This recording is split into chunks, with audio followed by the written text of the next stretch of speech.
Police പീഡനം ആരോപിച്ച് KSU നടത്തിയ പാലക്കാട് എസ്പി ഓഫീസ് മാർച്ചിൽ സംഘർഷം. പലതവണ പോലീസ് ജലപീരങ്കി പ്രയോഗിച്ചു. വനിതാ പ്രവർത്തകരെ പോലീസ് വലിച്ചിഴച്ചു. യുഡിഎഫ് അധികാരത്തിൽ വന്നാൽ ചില പോലീസുകാർ അഴിയണിയും അലഞ്ഞു തിരിഞ്ഞും നടക്കേണ്ടി വരുമെന്ന് മാർച്ച് ഉദ്ഘാടനം ചെയ്ത് സംസാരിച്ച കെപിസി അംഗം റിജിൽ ചന്ദ്രൻ മാക്കുറ്റി പറഞ്ഞു.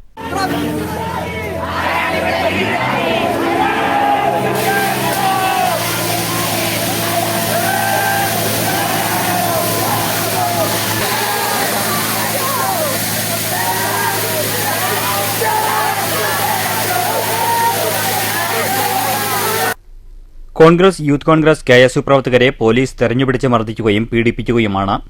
പിണറായിയുടെ തണലും സംരക്ഷണവും എക്കാലവും ഉണ്ടാകില്ലെന്ന് പോലീസുകാർ ഓർത്തുവെക്കണം. നിയമത്തെയും കാക്കിയെയും ബഹുമാനിക്കുന്നതുകൊണ്ടാണ് ചില പോലീസുകാരും കുടുംബവും നിരത്തിലിറങ്ങി നടക്കുന്നത്. ചവിട്ടിയാൽ കടിക്കാത്ത പാമ്പില്ലെന്ന് പോലീസുകാർ തിരിച്ചറിയണം. രാജ്യദ്രോഹ കുറ്റം ചെയ്തവരെ പോലെയാണ് പോലീസ് സമരക്കാരോട് പെരുമാറുന്നത്. ആഭ്യന്തര വകുപ്പ് നിയന്ത്രിക്കുന്നത് വാഴയാണെന്ന് വീണ്ടും വീണ്ടും തെളിയിക്കപ്പെടുകയാണെന്നും റിജിൽ ചന്ദ്രൻ മാക്കുറ്റി പറഞ്ഞു. ഞങ്ങളുടെ സുജിത്തിനെ നീ കായംകുളത്തുള്ള സമയത്ത് നിന്റെ പോലീസ് ഗുണ്ടകളെ ഉപയോഗിച്ച് നീ തല്ലി. ഞങ്ങളുടെ പ്രിയപ്പെട്ടവരെ ഇതുപോലെ അപമാനിച്ച് നീ കോടതിയിലേക്ക് കൊണ്ടുപോയി. അതുകൊണ്ട് ഞങ്ങൾ പറയുന്നു, നിനക്കുണ്ട് കുടുംബം, നിനക്കുണ്ട് മക്കള്, നിനക്കും ആളുകളുണ്ട്.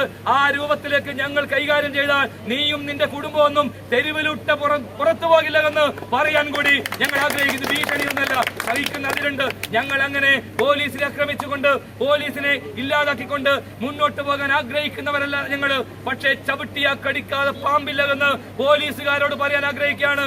അങ്ങനെ ക്ഷമിച്ച് സഹിച്ച് ഒരു വേള ആ ക്ഷമ നശിച്ചാൽ വരാൻ പോകുന്ന ഭവിഷ്യത്ത് നേരിടാൻ പിണറായി വിജയനല്ല, പിണറായി വിജയന്റെ മൂത്താപ്പമാർ വന്നാലും നിങ്ങളെ സഹായിക്കാൻ ആരും ഉണ്ടാവില്ലെന്ന് പോലീസുകാരോട് പറയാൻ ഞങ്ങൾ ആഗ്രഹിക്കുകയാണ്. ഇത് വെല്ലുവിളി തന്നെയാണ്. ഇങ്ങനെ ഭയപ്പെട്ട് ഇങ്ങനെ കീഴ്പ്പെട്ടു പോകാൻ ഞങ്ങൾ ഉദ്ദേശിക്കുന്നില്ല. ഇവിടെ മൂന്നാം ടേം വരുമെന്ന് നിങ്ങൾ ധരിക്കേണ്ട. ഇതിനൊക്കെ പലിശ സഹിതം, കൂട്ടുപലിശ സഹിതം തിരിച്ചടിച്ചിട്ട് മാത്രമേ ഓരോ കെഎസ്യുക്കാരനും ഓരോ യൂത്ത് കോൺഗ്രസുകാരനും ഉറക്കം വരുമെന്നുള്ളത് പറയാൻ ഞങ്ങൾ ആഗ്രഹിക്കുന്നത്. അതുകൊണ്ട് സമരക്കാർ ഏറെ നേരം കഴിഞ്ഞിട്ടും പിരിഞ്ഞു പോകാത്തതിനെ തുടർന്നാണ് പോലീസ് ജലപീരങ്കി പ്രയോഗിച്ചത്.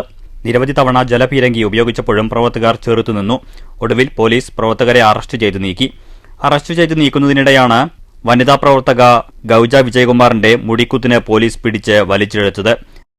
ജില്ലാ പ്രസിഡന്റ് നിഖിൽ കണ്ണാടി അധ്യക്ഷത വഹിച്ചു. യൂത്ത് കോൺഗ്രസ് ജില്ലാ പ്രസിഡന്റ് ജയഘോഷ്, ഗൌജ വിജയകുമാർ, നിതിൻ ഫാത്തിമ, അജാസ് കുഴൽമന്ദം, ഡിജു, ദിലീപ് നെല്ലിയമ്പതി, സ്മിജ രാജൻ, രോഷിത്, അനുജ ഹരിദാസ്, ഗൌരിക എന്നിവർ നേതൃത്വം നൽകി.